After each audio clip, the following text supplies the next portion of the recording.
ഞാൻ കുറേ കാലം കൂടി കണ്ടിട്ടുള്ള ഏറ്റവും നല്ലൊരു ഇൻവെസ്റ്റിഗേഷൻ ത്രില്ലറാണ്. ഫസ്റ്റ് ടൈം നമ്മൾ കാണുമ്പോഴേ നമ്മൾക്കിത് കണ്ടുവരുമ്പോൾ നമ്മളൊരു സ്റ്റോറി നമ്മൾ ഈ സീൻ കണ്ട് നമ്മൾ സ്വന്തമായിട്ട് ഡെവലപ്പ് ചെയ്യും. സിനിമ കണ്ടുകൊണ്ടിരിക്കുമ്പോൾ അതിൽ നിന്ന് കംപ്ലീറ്റ്ലി വ്യത്യസ്തമാണ് സെക്കൻഡ് ഹാഫ് എന്ന് ഇഷ്ടപ്പെട്ടതെന്ന് പറഞ്ഞാൽ വിജയ് സൂപ്പർ പൗർണമിയും പിന്നെ സൺഡേ ഹോളിഡേ ആണ്. അപ്പോൾ അതൊക്കെ ഒരു ഫീൽ ഗുഡ് പാറ്റേൺ. അപ്പോൾ ഈ ഇൻവെസ്റ്റിഗേഷൻ മോഡിലോട്ട് വരുമ്പോൾ പുള്ളി എത്രത്തോളം അത് മികച്ച രീതിയിൽ എൻജോയ് ചെയ്തു. നല്ല ക്രൈം ത്രില്ലറാണ്. അടിപൊളി സിനിമ, വളരെ ശക്തമായിരുന്ന തിരക്കഥയും ഞാൻ കുറേ കാലം കൂടി കണ്ടിട്ടുള്ള ഏറ്റവും നല്ലൊരു ഇൻവെസ്റ്റിഗേഷൻ ത്രില്ലറാണ്. ഒരു 4-5 കൊല്ലത്തിനിടയിൽ ഇറങ്ങിയ ഏറ്റവും നല്ലതെന്ന് വേണമെങ്കിൽ പറയാം. അത്രയ്ക്ക് ഒരു പഴുതില്ലാത്ത ഒരു തിരക്കഥയാണ്. അവസാന നിമിഷം വരെയും സസ്പെൻസ് സൂക്ഷിക്കുന്ന സിനിമയാണ്.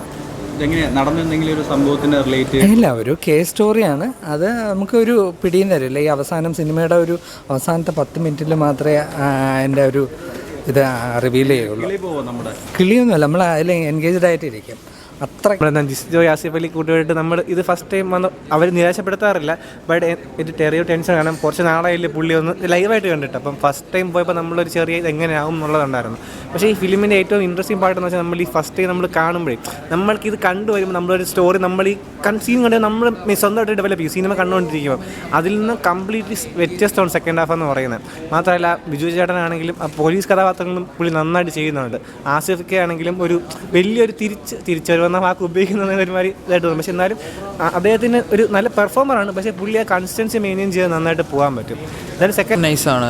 ആക്ച്വലി എനിക്കൊരു ഡൗട്ട് ഉണ്ടായിരുന്നു, ജിസ്ജോയുടെ കയ്യിൽ ഇങ്ങനൊരു ത്രില്ലർ പടം നിൽക്കുമെന്ന് എനിക്കൊരു ഡൗട്ട് ഉണ്ടായിരുന്നു. കാരണം പുള്ളിയുടെ ചെയ്തിട്ടുള്ള പടങ്ങളിൽ എനിക്ക് ഏറ്റവും ഇഷ്ടപ്പെട്ടതെന്ന് പറഞ്ഞാൽ വിജയ് സൂപ്പർ പൗർണമിയും പിന്നെ സൺഡേ ഹോളിഡേ ആണ്. അപ്പോൾ അതൊക്കെ ഒരു ഫീൽ ഗുഡ് പാറ്റേൺ. അപ്പോൾ ഈ ഇൻവെസ്റ്റിഗേഷൻ മോഡിലോട്ട് വരുമ്പോൾ പുള്ളി എത്രത്തോളം അത് മികച്ച രീതിയിലാക്കുമെന്ന് എനിക്കൊരു ഡൗട്ട് ഉണ്ടായിരുന്നു. പക്ഷേ പടം സൂപ്പറായിട്ടുണ്ട്. സൂപ്പർ എന്ന് പറഞ്ഞാൽ തുടക്കം മുതൽ അവസാനം വരെ നമുക്ക് എന്താ പറയുക കണ്ടുകൊണ്ടിരിക്കാൻ പറ്റുന്നൊരു പടം. അതായത് ഒരുപാട് ട്വിസ്റ്റും ടേണുണ്ട്. നമ്മളിപ്പോൾ മനസ്സിലൊരു സാധനം പ്രതീക്ഷിച്ചിരിക്കും, പക്ഷേ അതായിരിക്കത്തില്ല വരുന്നത്. ഇൻവെസ്റ്റിഗേഷൻ മോഡാണ്, ട്വിസ്റ്റും ടേണൊക്കെ ഒരുപാടുള്ളൊരു പടമാണ്. സൂപ്പർ മൂവിയായിരുന്നു.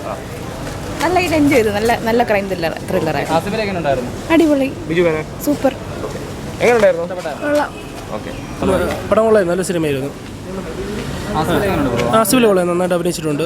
ബിജിമനൻ കൊള്ളായിരുന്നു. ബിജിമനൻ ആസിഫ് അലി ആ കോംബോ ആയതുകൊണ്ട് പിന്നെ പടം നല്ല എൻഗേജിന് പോകുന്നുണ്ട്. പക്ഷേ നമുക്ക് സ്ക്രീനിൽ കണ്ടെടുക്കാതെ നമ്മൾ നൈസായിട്ട് ആ പടം നമ്മൾ കാണുന്നുണ്ട്. എന്ന് വെച്ചാൽ എന്താണ് അടുത്ത് എന്നൊരിതിൽ ആ ബാക്ക്ഗ്രൗണ്ട് സ്കോർ ദീപകിൻ്റെ ബാക്ക്ഗ്രൗണ്ട് സ്കോർ കൊള്ളായിരുന്നു. പ്രത്യേകിച്ച് ക്ലൈമാക്സ് തീം സോങ് അപ്ലൈ ചെയ്തപ്പം നല്ല രസമുണ്ടായിരുന്നു. കൊള്ളാം, സസ്പെൻസ് ത്രില്ലറാണ്. കൊള്ളാം, നല്ലോണം എടുത്തിട്ടുണ്ട്. കിടിലൻ പടം. രണ്ടുപേരും ഈക്വലി നല്ല കൊള്ളാം.